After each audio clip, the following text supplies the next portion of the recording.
welcome back to another video. Today we're talking about a situation I see a lot in No Limit Hold'em, and that is when a player limps, you raise, and then it gets back to them, and they go all in, or you raise and the player behind you goes all in. Now they're similar situations, but a little bit different. We're going to have to adjust for a little bit of range, I think, but we're going to go over this strategy, how we're going to take a look at the player's range, how our hand shapes up against their range, and what to do.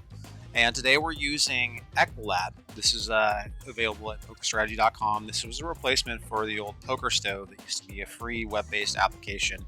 PREFLOP does not have any sort of app on iPhone or Android. I don't even know if they make Windows phones anymore, but last time we used Poker Cruncher, available on all Apple products. I wanted to change it up today and use PREFLOP. It does pretty much all of the same things. All things we're going to be using it for today. There's a ton of features. I'm not going to go through all the features, but I do want to touch on some of them. So let's get cracking. Our hand, I'll put us in MP3. We have 9 of hearts, 9 of diamonds. Now you can type that in individually or hit X to clear it out, or you can select it each hand individually and hit OK. Okay, so the game is 5-5, no limit hold'em, and the action goes as such. The under the gun limps. The villain in question, who's right next to him, also limps. We raise middle position to $25 with 9 of hearts, 9 of diamonds. Now, we can make the case for raising a bit more. This is a hand that I really like to see heads up and 3 max. I think that I made a mistake here by raising a little bit too low. And not just because we're results oriented, just because that for this type of game, you would have to raise quite a bit bigger to get it heads up or 3-handed. Anyway, the small blind calls, big blind calls, under the gun calls, and then the villain that's under the gun +1 re-raises all in for $225. Now that's not a huge raise. That's only $200 more. Each of those calls plus my raise is $100 of dead money in the pot. He's all in for $200 more. So we're facing a $200 call to win $300. So we are getting the total pot divided by how much it is to call. We are getting 1.5 to 1 or 3 to 2. You just take 300 divided by 200. That's 3 to 2 or 1.5 to 1. Now, as far as equity required to call, how we figure that out. Now, I recommend memorizing this. You're not going to have a calculator on you unless you're some sort of math genius, and you can calculate all these. There's only a few situations you really need to learn. This is one of them, when the pot is 1.5 times the size of the call. You get 1.5 to 1. How you do that is you add 1, and then you take the inverse of that. And the inverse means you do 1 divided by this number. Okay? So we need, that is expressed in a percentage. We need 40% equity. That would be like pocket pairs versus overcards. Those would fall in directly, but we're going to construct a range for this villain. And we have some reads on this guy. We played a lot of hands with him. We're also going to go over what kind of a default range should be for said villain. Let's say you just sat down at the table and this guy limp raises all in for a short stack. Now, what I see a lot is ace king. I'm going to add those right away. So what you do over here is you go to this little drop down menu. It brings up a hand selector, and there's a lot of features in here you can use. You can kind of look at what default ranges should be for most players. This is good for if you're playing against robots or competent regs. This is definitely something that you kind of want to study. But we have a number of reads on this guy. I don't think there's anything in here for like limp re-raise, because this is not really a standard thing, but it does happen a lot. I know everybody's been limp re-raise all in on, or had someone go all in after they've put in a raise. So ace king, obviously, let's give him kings and aces. Sometimes people are scared to play, tens and jacks, but they might raise queens. Let's give him. Let's say sometimes he's going to be raising aces and kings. So what we can do is we can change, we can add or subtract some of these combinations of aces. Let's see if I can remember how to do that. So we click on aces, click on suit selection, Now this button would give him all 6 combinations of aces. We're gonna delete just a couple aces. Let's say he raises them half the time he limper raises with them. So we'll hit OK. We'll do the same thing with kings as well.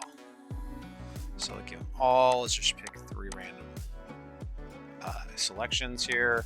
So this would indicate that he is limper raising with half the time he's raising with aces, or half the time he's raising with kings, and then the other half he's limper raising all in.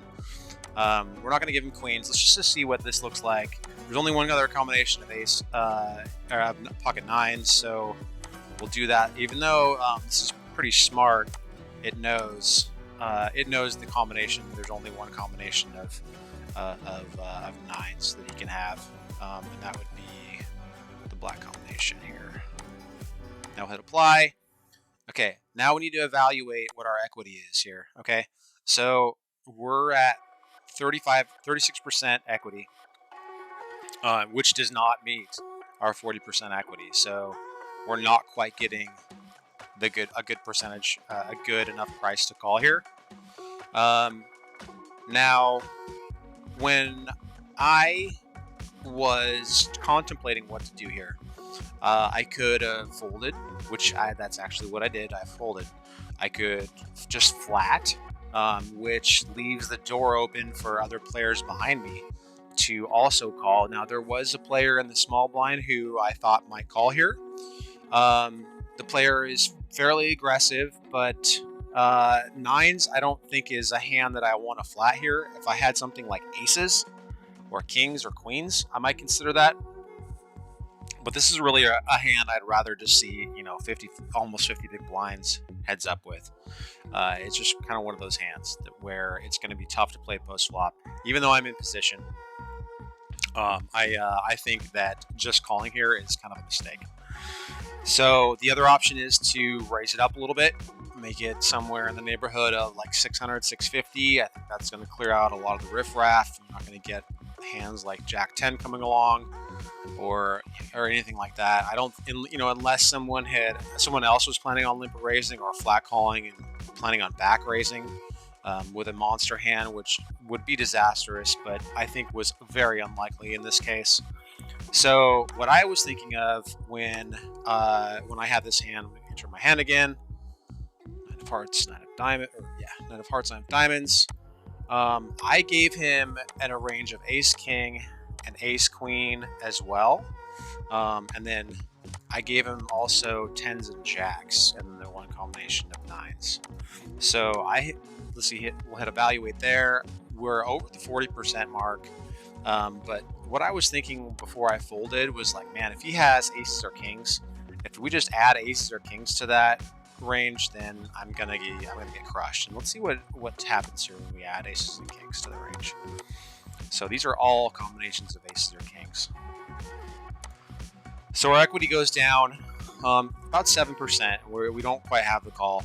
I think that I gave him more of a heavier weighted range of aces or kings here, and that's why I didn't end up calling. Now, this is such a fine line.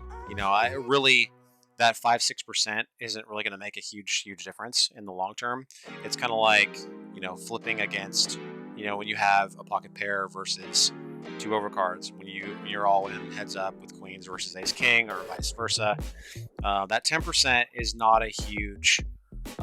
It's not huge. It's not that big, and it doesn't happen all that often, especially in live scenarios. If you can play post flop, or if you can get a heads up in this scenario, that's probably going to be your best option. So I hope you enjoyed. This. I ended up folding in this hand again. Now I asked the player, what he had. He said he had ace king, so we would have been flipping. We would have been, obviously we would have. It would have been okay. We would have been getting the proper odds here. I'm not sure if his ace king was suited or what, but we would have been printing money in that response, in that regard. So hope you guys enjoyed the video. If you have any questions or comments, leave them in the comments below, or send me a message, and give Equilab a chance. All right, have a good one.